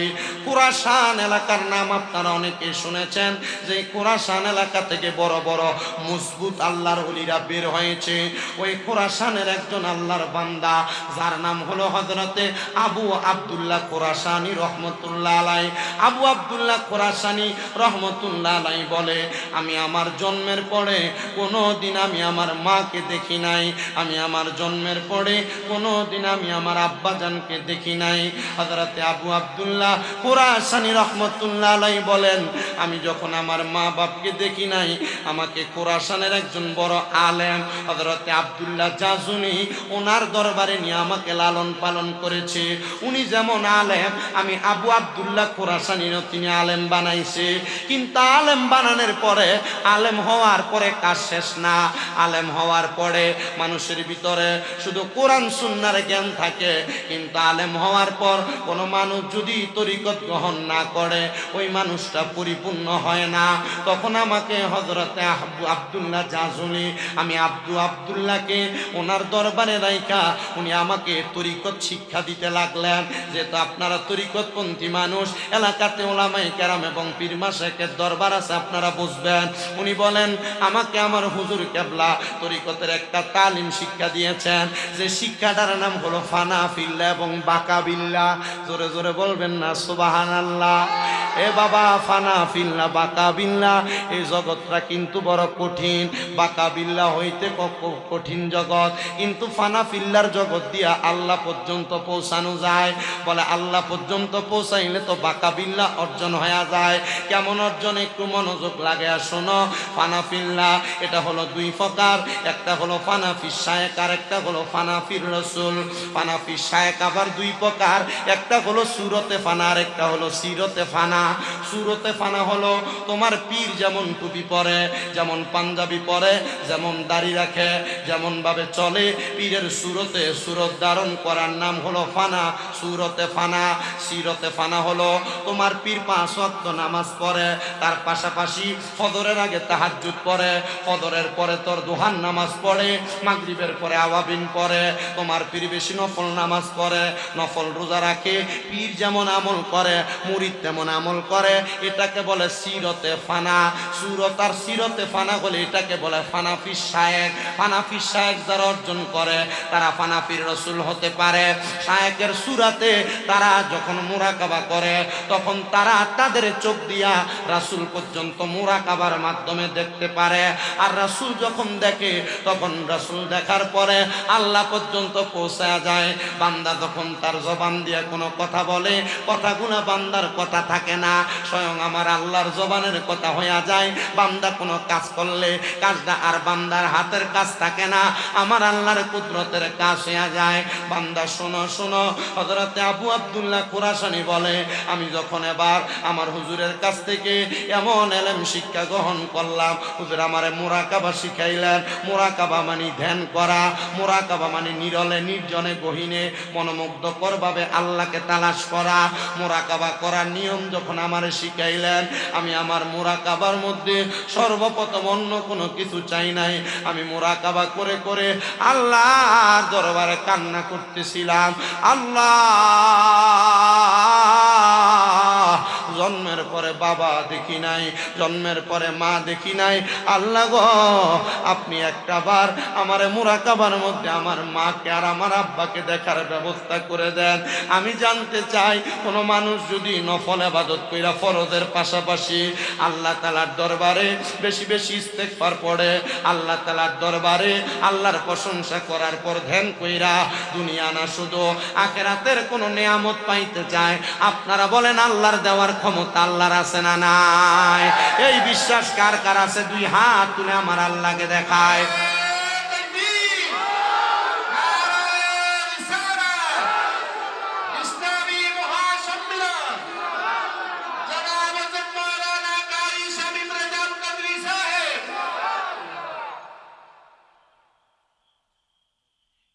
প্রিয় মুসলমানেরা, তাহলে আমি আপনাদেরকে যে কথাটা বলতেছিলাম, আল্লাহ চাইলে মুরাকাবার মাধ্যমে বান্দা কিছু চাইলে বান্দারে দিতে। আপনি যে কামাই না থাকলে আপনি সিগারেট ধরে টানেন, আপনি কামাই না থাকলে দোহানে বইয়া বইয়া কি সুন্দর করেন, আমার আল্লাহ আমার দিকে সই দেয় না, দুনিয়ার মানুষের সব দিয়ালা না। যদি আল্লাহ মুরাকাবার মাধ্যমে বান্দার সব আল্লাহ জানে, লা ইউকাল্লিফুল্লাহু নাফসান ইল্লা উসাহা, আল্লাহ তাআলা কারো সাধ্যের বাইরে কিছুই সাফায়া দেয় না। আপনি কোন আল্লাহ আপনারে দেয় না? আল্লাহ আপনাকে দেয়, যা দিছে আপনি তা পাওয়ার যোগ্য, আপনার সাধ্যে এটাই আছে, এটাই আপনি পাইছেন। আপনি কোন যে আমার সুড়তে লাখ লাখ টাকা কামাই করে, আমি কেন করি না? আপনি এইগুলা পাওয়ার যোগ্য, এই জন্য আপনাকে আল্লাহ এটা দেয়। আর এর ছোট হইয়া লাখ টাকা কামাই করার যোগ্য, এই জন্য আল্লাহ এর এইটা দেয়। তাহলে সম্পদ নিয়ে কখন আফসোস করা যাবে? সন্তান নিয়ে আফসোস করা যাবে? ধন সম্পদ দৌলত নিয়ে আফসোস করা যাবে? যা পাইছেন ইবাদতে দাঁড়ায় যান আল্লাহর কাছে। শুকরিয়া যেটাকে বলা হয়, দেখবেন আল্লাহ নিয়ামত বাড়ায় দিছে। নিয়ামত আল্লাহ দিতে আল্লাহর কোনো কমতি হবে? নিয়ামতের যত শুকরিয়া নিয়ামত তত দিতে। এ প্রিয় মুসলমানেরা শুনো, হযরত আবু আব্দুল্লাহ খুরাসানী রাহমাতুল্লাহ আলাইহি বলেন, জগতের মানুষ রে, আমি যখন এবার মুরাকাবা করতে লাগলাম, হঠাৎ করে আমি দেখলাম আমি আবু আব্দুল্লাহ খুরাসানীর সামনে দুইজন মানুষকে দেখা যায়, যে দুইজন মানুষ জাহান্নামের আগুন তাদের গায়ের মধ্যে জ্বলতেছে। আমি অবাক হয়ে গেলাম, মুরাকাবাই দেখতে চাইলাম আমি আমার আম্মা আব্বাকে, আমি দেখলাম এমন দুইজন মানুষ তাদের গায়ের মধ্যে আগুন জ্বলতেছে। আবু আব্দুল্লাহ কান্দে আর ডাক দিয়া বলতেছে, এ জ্বলন্ত আগুনওয়ালা দুইজন ব্যক্তি কে গো আপনারা, আপনাদের পরিচয় কি? ওই দুইজন ডাক দিয়া কয়ে, আবু আব্দুল্লাহ, আমরা হলাম তোমার মা, তোমার আব্বা জান। আবু আব্দুল্লাহ কান্না করে দিছে, মা বাপরে জন্মের পরে কোনোদিন দেখি নাই, আর এখন মুরাকাবা করে বুঝি আমি আমার মা বাপকে এমন আগুনের জ্বলা অবস্থায় দেখলাম। মা গো, একবার জানতে চাই আপনাদের অবস্থা কেন এমন? আবু আব্দুল্লাহর মা বাবা ডাক দিয়া কয়, বাবা তুমি তো আমাদের সন্তান, কিন্তু আমাদের পরিচয় তুমি জানো না। তুমি কি জানো আমরা দুনিয়াতে অনেক সম্পদ রেখে গেছি, অনেক জায়গা রেখে গেছি, কিন্তু আমাদের একটা জায়গা খোরাসান এলাকাতে অবস্থিত, ওই জায়গাটা আমাদের মালিকানাধীন, যে জায়গার খবর তুমি নিজেও জানো না। আব্বারে, আমাদের ওই ব্যবহৃত জায়গার মধ্যে এলাকার দুইজন নেশাখোর ব্যক্তি, মা বাপ স্বপ্নে বইলা দিতেছে,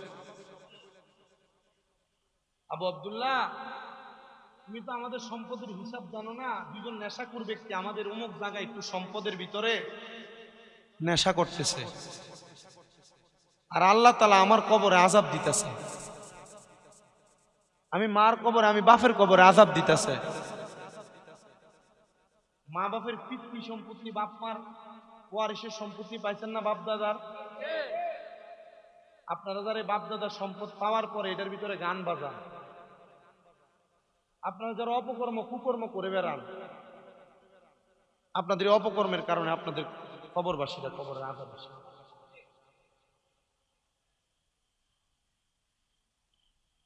একটা রোজার মাস ভালোভাবে চলে গেছে, কিন্তু ঈদের দিন শুরু হয় নাই, চাঁদ রাত থেকেই বাজি ফুটানো শুরু হয়ে গেছে। রাস্তার অলিতে গলিতে সামনে দেখছে বাজায় বাজায় মানুষ গান বাজনা করতেছে।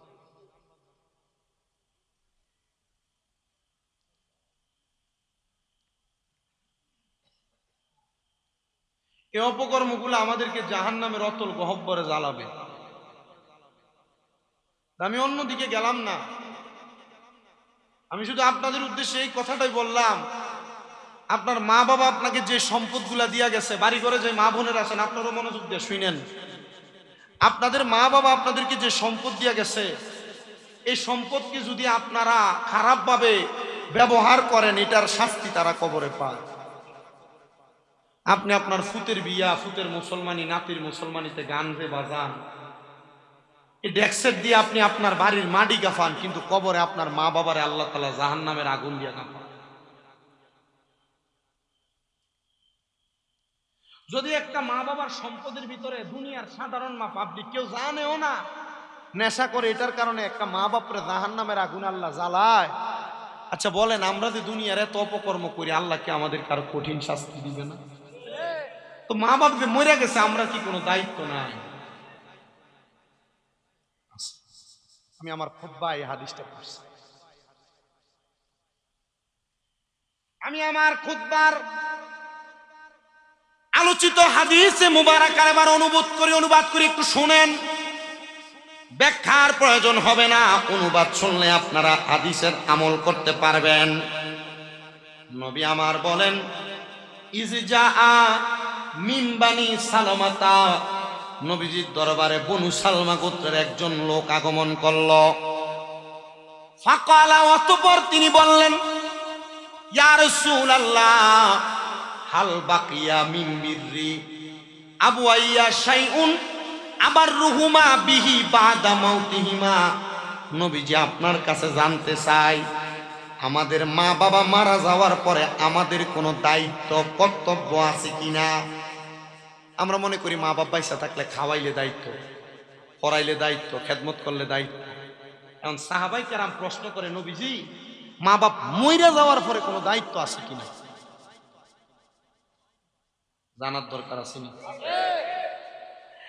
আল্লাহর নবী রাহমাতুল লিল আলামিন নবী উত্তর দেয়, ক্বালা নাআম, হাসা ইয়া রাসূলুল্লাহ, কি দায়িত্ব আছে আপনি বলেন। আমার নবী বলেন, এক নাম্বার আসসালাতু আলাইহিমা, তোমরা তোমাদের মা বাবার জন্য দোয়া করবা। আর আমরা দেশের এক শ্রেণীর মানুষ জানাজার নামাজটা পড়িয়া লাশটা কান্দে লইয়া দূর মারে, আর ডাইরেক্ট কত সুন্দর কয় জানাজার পরে দোয়া নাই, তা বেদাত। নবীটা করছে না। আর নবী কয়, ইজা সাল্লাইতুম আলাল মাইয়িতি ফাকলিসু লাহু দোয়া, যখন তোমরা মৃত ব্যক্তিদের জন্য নামাজ আদায় করবা অতঃপর তোমরা তার জন্য দোয়া করবা। নবী কয় মৃত ব্যক্তির জানাজা পড়ার পর দোয়া করার জন্য, মৌলবী কয় দোয়া না করে লাশ তাড়াতাড়ি মাটি দেওয়ার জন্য। জানতে চাই বাবা, মৌলবীর কথা মানবেন না নবীর কথা মানবেন?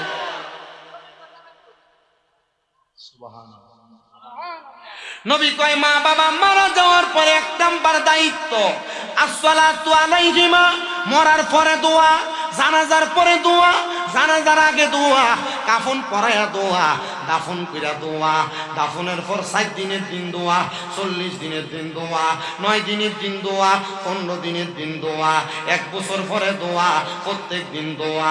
দোয়া করবেন তো দোয়া করবেন, কারণ আদ-দোয়া ও মুখুল ইবাদত, দোয়া হলো ইবাদতের মূল এবং মগজ। যত ইবাদত করো না কেন দোয়ার মাধ্যমে ইবাদত শেষ করবা, দেখবা আমার আল্লাহ তোমার সব ইবাদত দোয়ার মাধ্যমে কবুল করবে।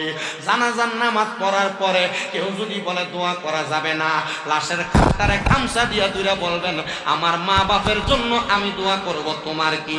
তবে মারামারি আর ফিডাফিডি দ্বন্দ্ব কইেন না, আপনি আপনার মার জন্য বাবার জন্য দোয়া করেন। কেউ যদি বলে না যায় তার সঙ্গে তর্কে জড়াইয়েন না, আপনি আপনার মা বাবার জন্য দোয়া করবেন কিনা এটা আপনার দায়িত্ব। কারণ মা বাপ বড় কষ্ট করে জন্ম দিছে, বড় কষ্ট করে লালন পালন করছে, বড় কষ্ট কইরা আমাদেরকে দুনিয়ার জমিনে চালাইছে, বড় কষ্ট করে মানুষ করছে। কিন্তু এই মা বাপ মারা দেওয়ার পরে টাকা পয়সা ধন সম্পদ কোনো কিছুই তো চায় না, আমরার কাছে দোয়া করা ছাড়া কি আছে? এজন্য 1 নাম্বার দায়িত্ব মা বাবা মারা যাওয়ার পর দোয়া করবা। 2 নাম্বার ওয়াল ইস্তিগফারু লাহুমা, আম্মা আব্বার জন্য ক্ষমা প্রার্থনা করবা। আল্লাহ আমার মারে মাফ করে দাও, বাবারে মাফ করে দাও। রব্বির হামহুমা কামা রব্বায়ানি সগীরা ওয়া কুর রব্বির হামহুমা কামা রব্বায়ানি সগীরা। কোন সন্তানের মা বাবা মারা যাওয়ার পরে ওই সন্তান যদি রব্বির হামহুমা কামা রব্বায়ানি সগীরা বলে দোয়া করে, ওই সন্তান চোখের মণিকোঠার মধ্যে একটা মাছির মাথা পরিমাণ পানি যদি ছেড়ে দেয়, ওই পানি মাটিতে পড়ার আগে আমার আল্লাহ তার মা বাবার জীবনের গুনাহ মাফ করে দেয়। আমার এই চান্দ্রা এলাকার বাবারা, আমার এই খারখাদিয়া এলাকার আদর্শ যুব সমাজের ভাইয়েরা, আমার মুরব্বী বাবাজিরা, আবদার জানাই গো, আম্মা আব্বা যদি মইরা যায় তোমার দায়িত্ব হলো আম্মা আব্বার জন্য বেশি করে দোয়া করা, আম্মা আব্বার জন্য কোরআন খতম করে আল্লাহর কাছে মাফ চাওয়া, খতমে তালিল করে বেশি করে আল্লাহর কাছে মাফ চাওয়া। আগে তো মসজিদে মসজিদে কোরআন খতম হইতো, বাড়ি বাড়ি কোরআন খতম হইতো, মা বাপের লেগে মই মুরব্বীর লেগে দোয়া করা হইতো। এখন মৌলবীদের বেদাত ফতুয়ার কারণে দোয়া দুরূদ বন্ধ হয়ে গেছে। ও বাবা, হয়তো বা মনে করতেছ আলেমদের পকেট গরম হবে, আলেম দিয়া লাগবে না, তুমি তোমার মার লেগে কোরআন পড়া দোয়া করো, তুমি তোমার আব্বার লেগে খতম পড়া দোয়া করো, আম্মা আব্বার জন্য কবর জিয়ারত করে ক্ষমা প্রার্থনা করো। সাহাবায়ে কেরাম কয়, নবী গো, ও মায়ার নবী আর কি দায়িত্ব আছে আপনি বলেন না। নবী কয় 3 নাম্বার ওয়া ইনফাজু আহাদিহিমা, আম্মা আব্বার কোনো ঋণ থাকলে ওয়াদা থাকলে পূরণ করা। ও মায়ার নবী গো, দয়ার নবী গো, তাহলে এটা দিয়ে আপনি কি বুঝাইলেন? এটা দিয়া বুঝাইছে মা বাপ দুনিয়াতে যদি বাবা ব্যবসায়ী হয়, মা যদি কারোর কাছ থেকে কোনো ঋণ নিয়ে থাকে, আমরা সমাজে এমন অনেক অবস্থা দেখা যায় বাপের লাশ মাটি দিতে দেয় না, জমি ভাগাভাগি করার আগে বাপের লাশে বয়ে রাখা টিপসই লয় দলিলের ভিতরে। এমন অবস্থা আপনারা অনেকেই হয়তো দেখছেন। মুসলমান রে, জমি ভাগাভাগি কইরা নেওয়ার আগে আব্বার কোনো ঋণ আছে কিনা খবর নাও, আব্বার কোনো দেনা পাওনা আছে কিনা খবর নাও। আমাকে আমার এক ভাই কুমিল্লা শহরে তেলেকোনাতে একটা ওষুধ দোকান ও হাফ ড্রাগ হাউস, আমার আফজল ভাই ওনার বড় ভাই আমারে কয় হুজুর জানেন আমাদের দোকানে এমন অনেক কাস্টমার আছে, বাবা অসুস্থ ছিল ওষুধ নিয়ে গেছে, কিন্তু বাবা ইন্তেকাল করেছে, বাবার ঋণগুলা পরিশোধ করে নাই। আমি জানি না এই মানুষগুলা যারা আব্বা আম্মার নামে এমন ঋণ কইরা কইরা আব্বা আম্মারে কবরের আযাবের শিকার কেন তারা করতেছে। আল্লাহর দোহাই কইরা কই, আল্লাহর দোহাই কইরা কই, বাপ্পার কোনো ঋণ আছে কিনা এগুলা পরিশোধ করো। আব্বা আম্মার ঋণগুলা পরিশোধ কইরা তারপর তুমি তোমার বাপমার জায়গা ভাগাভাগি করো। এই সন্তান রে, এই সন্তান, আম্মা আব্বা শুধু ওয়াদা করছিল মক্কা মদিনা যা হজ করবে, করতে পারে নাই। আম্মা আব্বার জমিটা ভাগাভাগি করার আগে কমপক্ষে আম্মা আব্বার পক্ষ থেকে কাউরে দিয়ে একটা নফল উমরা হজ করায় দিও, দেখবা আমার আল্লাহ তাআলা তোমার মা বাপকে মাফ করে দিবে। এই সন্তানের দল, আম্মা আব্বার জায়গা জমিটা ঠিকভাবে বুঝাইয়া দিও। তোমার মা বাপ যে মরে গেছে, আম্মা আব্বার হকটা কেমনে পালন করবা, ওয়াদা কেমনে পূরণ করবা। মা বাবার ওয়াদা হইল মা বাবার যত সম্পদ থাকবে এই সম্পদগুলা ব্যবহার করবে ভাই বোন সবাই মিলা। অনেক সন্তান আছে মা বাপ মারা যাওয়ার পর বোনদের সম্পদরা বুঝাইয়া দেয় না, ছোট বাইরে সম্পদরা বুঝাইয়া দেয় না। এগুলা কইরো না, কইরো না, তোমার মা বাবা কবরের আযাবের শিকার হইয়া যাবে। কেন? তোমার অপকর্মের কারণে মা বাপ দুজকের আগুনে জ্বলবে। সাহাবায়ে কেরাম কয় নবী গো আর কি দায়িত্ব আপনার কাছে জানতে চায়। আমার নবী কয় 4 নাম্বার ওয়াসিলাতির রাহমিল্লাতি লা তুসালু ইল্লা বিহিমা। নবী আমার জানায়া দেয় 4 নাম্বার দায়িত্ব হলো আম্মা আব্বার আত্মীয়দের সাথে সম্পর্ক বজায় রাখা। বাপ মারা গেছে, মা মারা গেছে, বাবার আত্মীয় স্বজন যারা চাচা জিরিদের সাথে, চাচা খালা চাচা ফুফুদের সাথে আত্মীয় রাখা। মা মারা গেছে, মামার বাড়ির আত্মীয়র সাথে সম্পর্ক রাখা। এটা যদি করতে পারো আম্মা আব্বা কবরে বড় শান্তিতে থাকবে, বড় আরামে থাকবে, আল্লাহর দরবার থেকে পুরস্কার পাবে। আর 5 নাম্বার হলো ওয়াইকরামু সাদিকিহিমা, আম্মা আব্বার বয়সী মুরব্বীদেরকে সম্মান করবা, তাজিম করবা, ইজ্জত করবা, দেখবা আমার আল্লাহ তাআলা তোমাদের মা বাপরে মাফ করে দিবে। আর আমাদের সমাজ এমন পাছা হয়ে গেছে, বাবার বয়সী মুরব্বী সামনে দাঁড়ায় থাকে, সিগারেট টান দিয়া ধোঁয়াটা বেটার মুখের মধ্যে মারে, আছে না? এমন অনেক যুব সমাজ। ভাইজান, নিজের জীবনকে নষ্ট করার দরকার নাই। এটা করে আপনি আপনার বিবেক নষ্ট করতেছেন, নিজেকে বেয়াদব প্রমাণ করছেন। আর আপনার আম্মা আব্বা যদি কবরে থাকে তাদেরকে আযাবের শিকার করছে। আচ্ছা বলেন, তাদের মা বাপরে ফালাইতে চায়?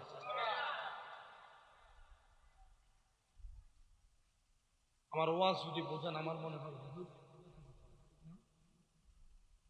আর যদি না বোঝেন আমার পরে যিনি আছেন কিন্তু অধ্যক্ষ আমাদের মতো কত ছাত্র ওনাদের যে হুজুর ওনারা, উনি আমারে মাইকে ঘোষণা দেওয়ার সময় বন্ধু বলতেছে আমার বাপের বয়স ওনার থেকে বহুত কম। ওনারা তো আমাদের উস্তাদ, কথা বলেন, ওনারা আমাদের উস্তাদ না। আমি কানে কানে বলে দিচ্ছি, কোনো আলেম থাকলে ওনাদেরকে ডাক দিয়ে স্টুডিও উঠে ফেলবে।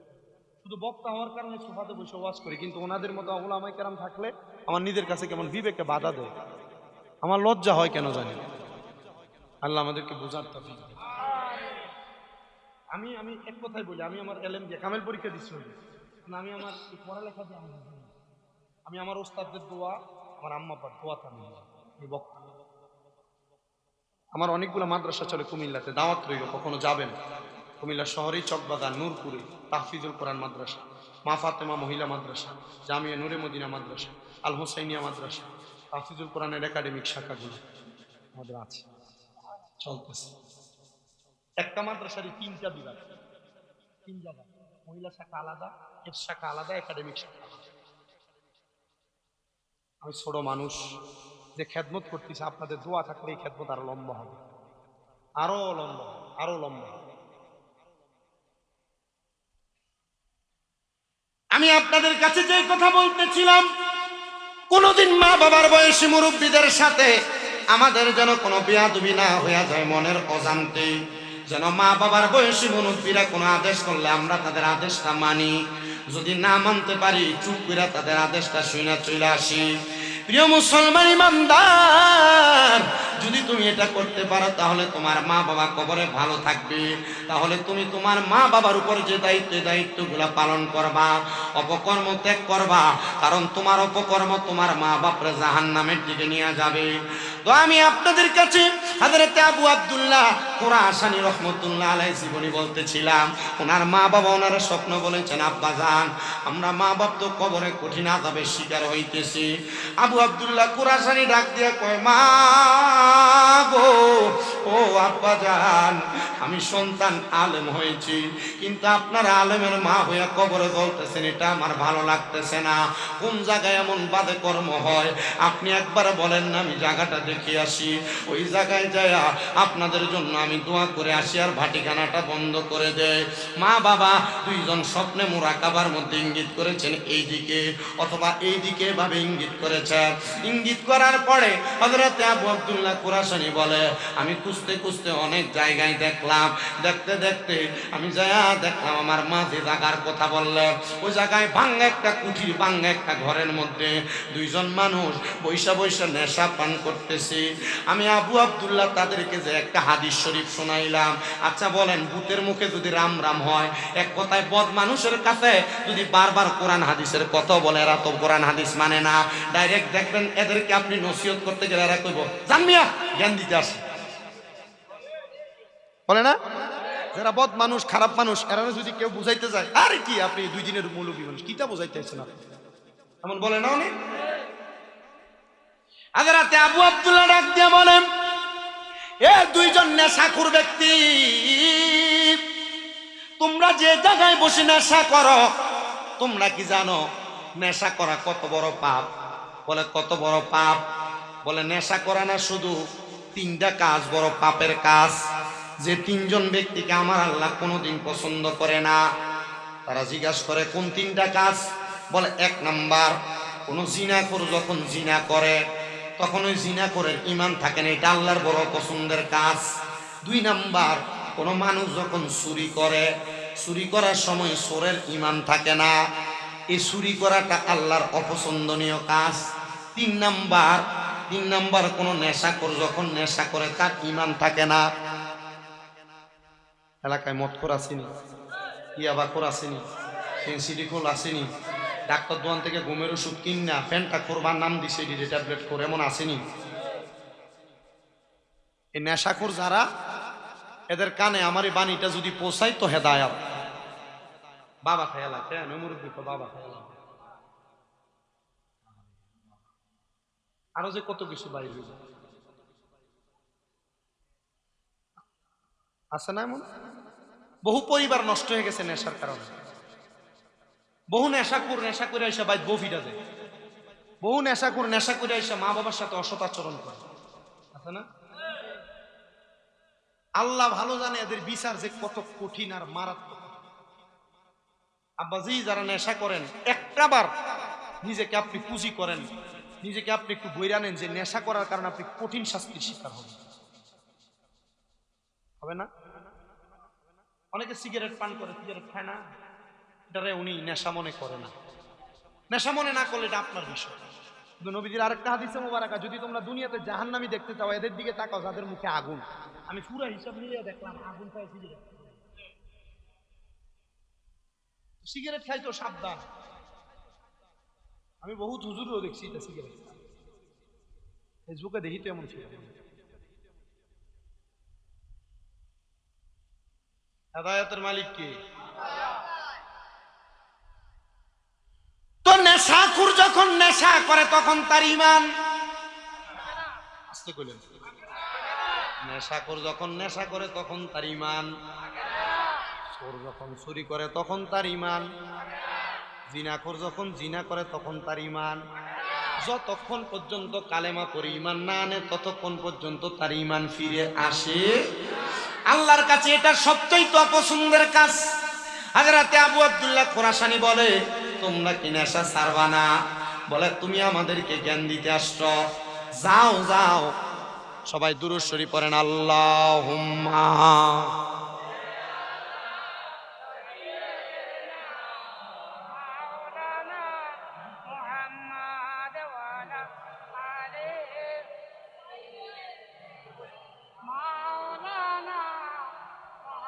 আর একটু জবান খুলে মোহাব্বতে পড়েন, আল্লাহুম্মা।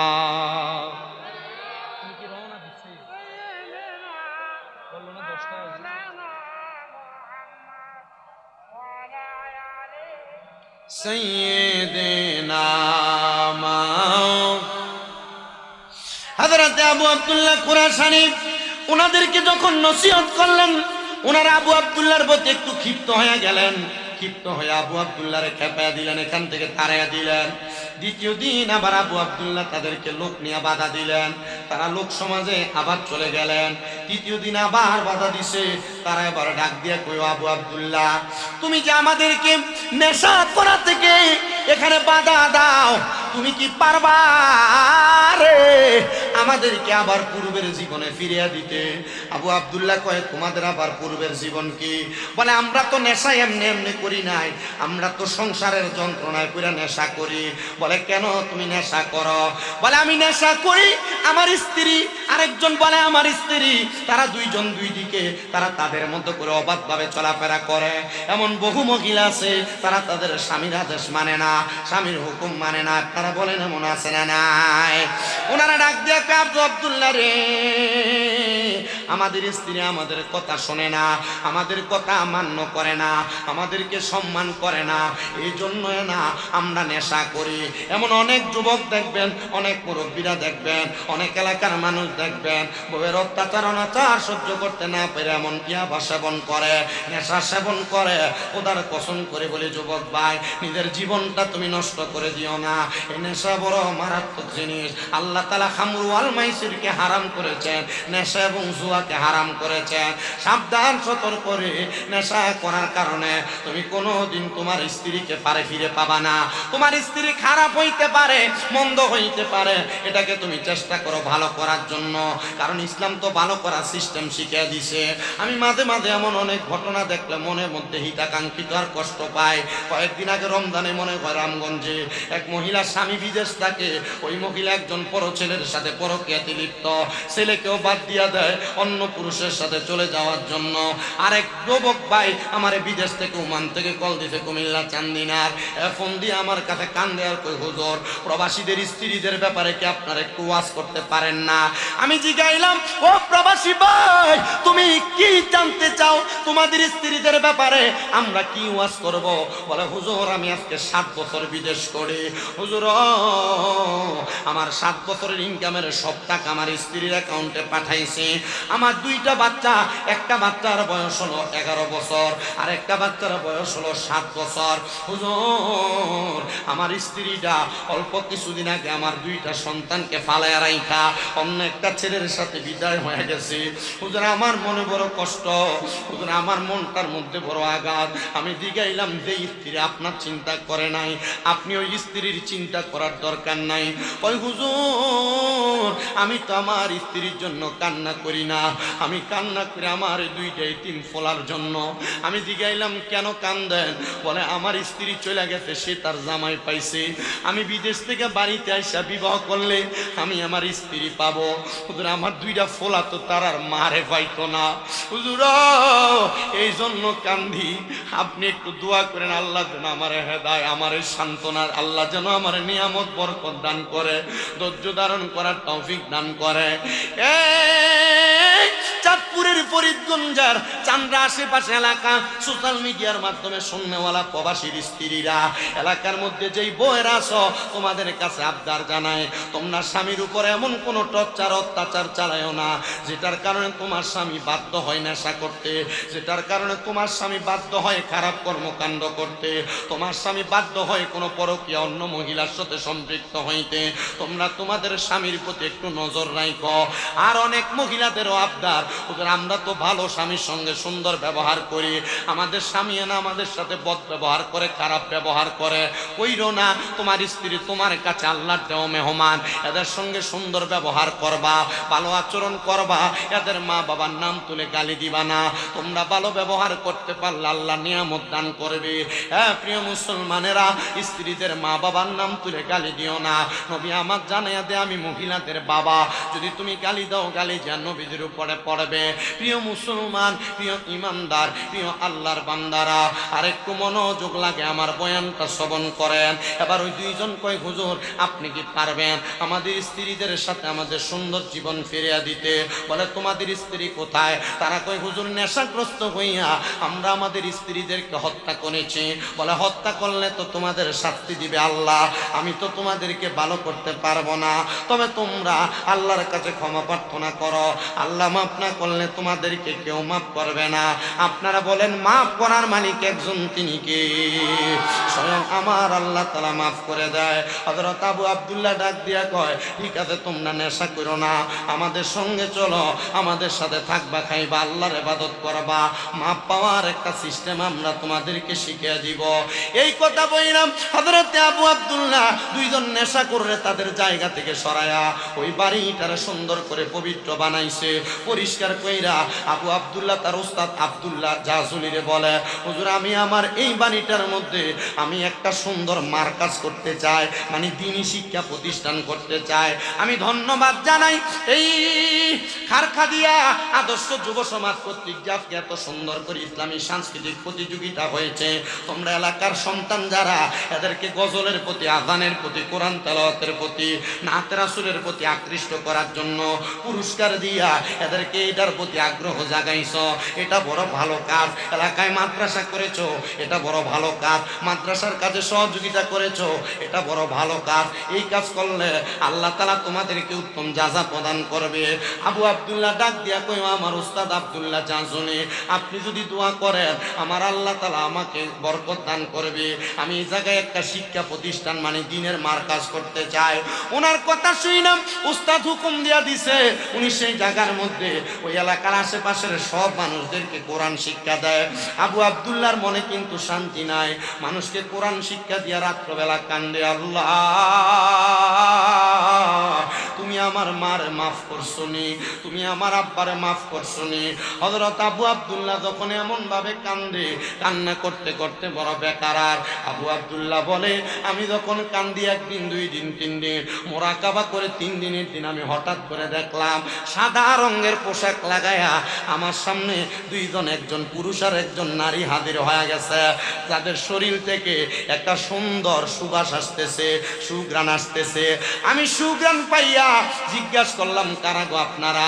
আমার যে এবার তাদের কাপড়টা সরে মুখটা দেখে কয়, আমরা হইলাম তোমার মা বাবা। ও মা গো, এর আগে মোরাকাবা কইরা দেখলাম গায়ে আগুন জ্বলতেছে, এখন দিয়ার গায়ের মধ্যে কোনো আগুন নাই। মা,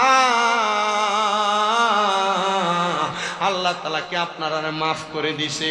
মা বাপ জবাব দেয়, তোমার মতো নেককার একটা সন্তান দুনিয়াতে থাকলে কোনো মা বাবা কবরের আযাবের শিকার হইতে পারে না। এ দাড়ি পাকা মুরব্বী বাবারা, আবু আব্দুল্লাহর জীবনী থেকে আপনারা কি শিখলেন?